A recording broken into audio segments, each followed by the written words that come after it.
Welcome everyone back to weekly weather updates, and in today's video we're going to look at the latest from the live radar, run for the UKV, have a look at the precipitation and the temperature as it does continue to look very unsettled, especially in the north and west, but not exclusively, with some wetter conditions pushing further southwards and eastwards at times. Temperature is going to be around average for this time of year, some days maybe slightly above, other days slightly below, and of course in areas with thicker cloud and more precipitation it's always going to feel a little bit colder. We'll then have a look at the mid and longer range forecast, look at the GFS, GEM, ECMWF and the ensembles as we head into the middle of October. Now at the moment it looks like it's going to continue to be very unsettled, but perhaps, as we have alluded to over the last few videos, some more amplification in the jet stream, and what is looking likely to happen at this stage is for it to go a lot colder. Nothing like snow or winteriness, but temperatures well below average for this time of year, struggling probably into the double digits at times, sort of high single digits for many, feeling really quite chilly with those upper air temperatures a good 5 degrees below average, combined with a lot of precipitation. It could feel really quite miserable and cold towards the middle of the month, probably really quite cold for this time of year. So do remember, if you enjoy my videos, make sure you like and subscribe, and remember to follow me on Twitter as well, the link's in the description. So you start on the live radar, you can see how we do have most of that precipitation coming in on that westerly wind in the north and the west at the moment. A few showers across Wales and a couple isolated across southern England, but it's mostly across Scotland, Northern Ireland and Republic of Ireland we're seeing this precipitation just moving in, some of it quite heavy, but it is moving through quite quickly, so any of these heavier pulses shouldn't last for too long, but yeah, not too great up there. And if we look at the temperatures as I'm recording this around 2 p.m, you can see it's not too bad to the south and the east of that precipitation. Temperatures getting towards the mid-teens, so as I said, around average, maybe slightly above average for this time of year, but it's further northwards and westwards. Once this cold little air masses try and start to push in, then it will be turning a little bit chillier indeed.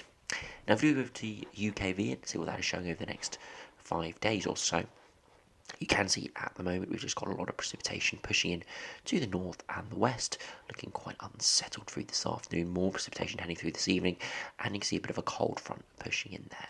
Now this cold front's got some squally rain along it, and it will slowly push south and eastwards through tomorrow, and areas to the south and the east should see this precipitation push through, perhaps through tomorrow afternoon into rush hour. Could be really quite miserable under that.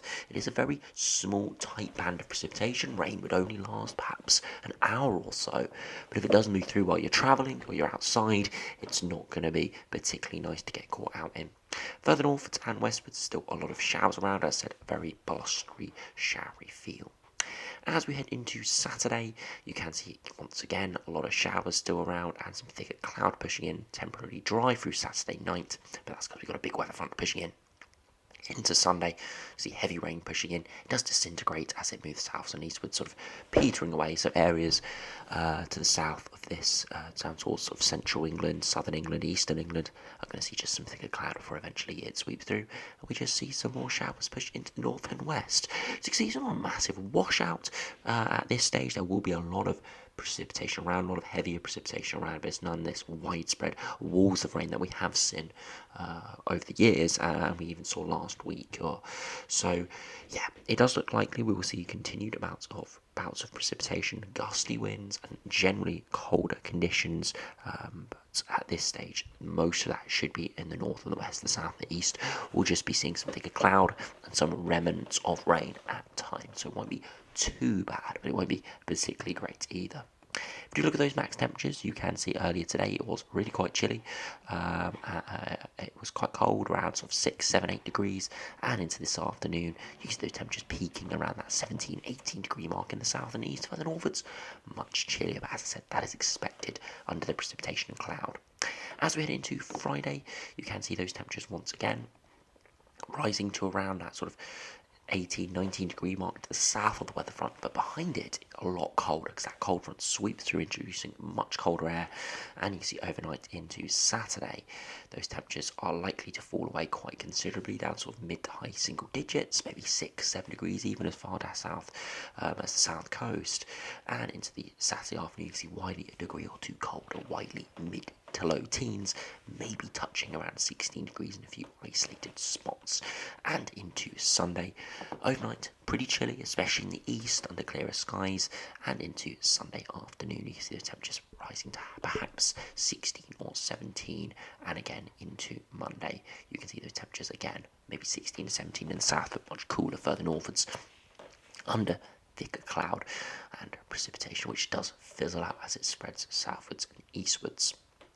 So if we do now go to the GFS and have a look at the longer range, again, it's this common theme of westerly, unsettled, at least for the next week or so, before we start to see perhaps some cold weather towards the middle of the month. There could be some named storms on the way, depending on each run. We did see yesterday there was some real big low pressure systems getting spun up. Today is slightly different, and it will continue to be slightly different until they sort of get into the 3 to 5 day time frame. Then we'll be really having a detailed look at any of these systems.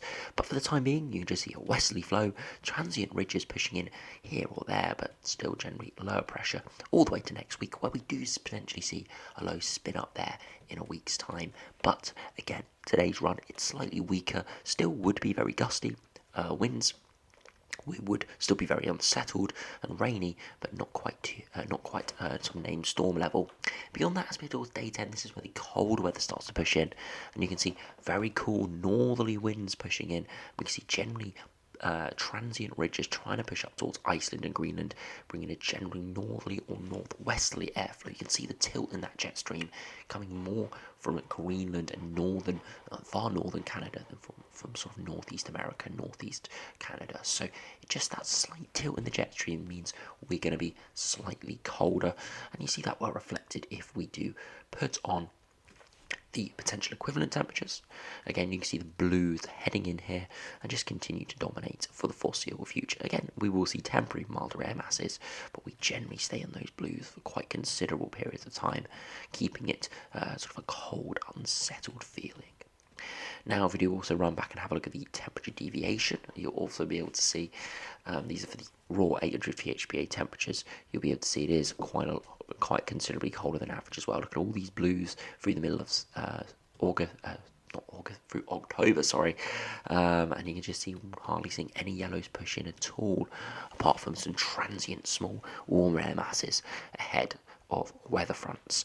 So yeah, you can see quite cold through the middle of October into the end of October from the GFS today. Remaining very unsettled. Wouldn't be surprised to be seeing snow over northern hills across Scotland. Elsewhere, though, is likely just to be rain and just a cold feel with those sort of high single digits, perhaps in the day under these big areas of precipitation that would be spiraling around these lows. So yeah, it does not look particularly good if you've got any plans for the middle of October, because of course October can be a month of very variable conditions. We can see very stormy conditions, we can see very cold, unsettled conditions like this is showing, but we can also see very warm conditions, sort of mid to high 20s have been seen before with direct southerlies, and we can see sort of Indian summer type patterns, but not seeing any signs of that. I don't know, some people would really like something like that.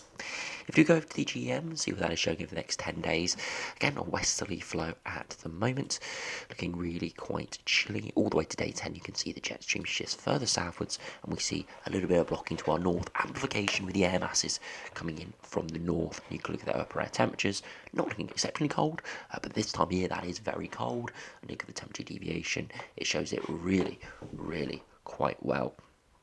And you'll be able to see that we are well below average with a lot of blues around, a good 4 to 6 degrees below average in many areas, looking really quite chilly indeed. Now again, it's not anything crazy cold, but it is chilly enough to make it feel really cold towards surface. Coats out, perhaps in the mornings, maybe even hats and gloves. We do have some heavier rain around as well. So yeah, not looking good in a massive blob of cold air, or colder than average air, sat over the top of us just because of the jet stream shifting slightly further southwards. Now, if you finish for the mid to long range models, but have a look at the ECMWF, see what that is showing today. Again, a westerly flow at the moment. Loads of low pressure systems coming in, and by day 10, It's very similar to the GFS and GM amplification in the jet stream.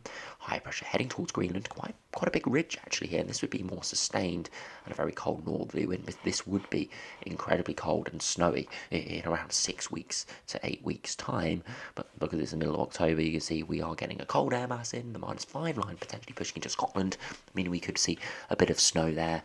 But yeah, it could be very, very interesting conditions with this. It'd be cold, blustery, northerly winds, and of course with a air mass coming from the northerly direction and the winds coming from a northerly direction, it will feel even cold. The wind chill would be incredibly cold with this. You can look at the raw area 50 HPA temperatures, very cold, but that can be emphasised by looking at the area 50 HPA temperatures getting down towards 6 to 8 degrees below average, very cold with that air coming in from the north, and because of that higher pressure pushing up towards Greenland, is likely to remain for a good few days. So a good few days of very cold conditions towards the middle of the month. So all three runs today showing slightly different conditions for the middle of the month in terms of the exact positioning of lower pressure, exact wind direction, but it's all showing a below average air mass, some very cold, others just slightly below average, and very unsettled as well. So not looking like a good middle to the month, because of course I know some people really like snow, but this is not the sort of pattern that would give snow unless we were in the middle of winter. So it's just going to be a very cold feeling, sort of miserable, cold rain sort of scenario if this did come off. Now, if you have a look at the ensemble, you can see this well reflected generally over the next sort of 5 to 7 days. We're around average, slightly below, slightly above at times, but it will generally be average conditions towards the surface, especially for London. Further northwards, it could feel colder, even with similar air masses. But it's around that sort of 13th, 14th of October. In around a week's time, we see a big drop in upper air temperatures, more precipitation pushing in as those low pressure systems sink further southwards, with the jet stream shifting further southwards as well, bringing all that precipitation to more to the south than just being exclusively in the north, which looks likely over the next 5 to 7 days. And you see those upper air temperatures a good 5 degrees below average. Some runs getting really quite cold, sustained cold, others just more transient. So it looks very cold, looks unsettled towards the middle of the month. Exactly what will happen with it is still yet to be determined, but the signal today, yeah, it's not looking good if you want anything warmer or drier. Again, you can see this emphasised by having a look at the dew point temperatures, which just show you around that 15th to 18th of October, sustained a few days of dew points as low as 3, 4, 5 degrees, which is very cold for this time of year. Yes, over the next week or so, we're going to see transient air masses get with dew points down to that, but it's not sustained, and that sustained period will mean it's going to feel cold, chances of overnight frosts, and those daytime temperatures are really going to suffer as well. And again, you look at those 2 meter temperatures, you can see that real distinct drop around the 14th, 15th, with daytime temperatures peaking around maybe 11, 12 degrees. And this is London. Further north, it will be a few degrees colder. Rurally, it will be a few degrees colder as well. And those overnight temperatures, of course, as we always say with the ensemble members, are never particularly accurate because they are low resolution. And of course, with shorter range models with high resolution, they probably will be getting down towards the low single digits, maybe even towards freezing, especially further northwards and in rural areas. If you finish by having a look at the ECMWF, just comparing the Andrew THP temperatures and precipitation, you can see over the next 5-6 days, very similar. It's kind of up and down, with generally above and below our upper air temperatures. But you can see around that 14th, 15th of October mark, we drop considerably below average and stay well below average for the next sort of week or so into the last third of October. Very cold and unsettled. So very similar to what the operational runs are showing today. So yeah, looks highly likely we're going to be going to a very cold, unsettled period. So yeah, make sure you do keep an eye on the forecast. Again, it might not be the sort of pattern to see weather warnings because it's not anything too severe, but it would be pretty miserable and cold out there. So yeah, make sure to keep an eye on the forecast. Of course, I'll keep you updated here every single day. So anyway, thanks for watching. Hope you enjoyed. Subscribe if you're new, and I'll see you again for another video soon.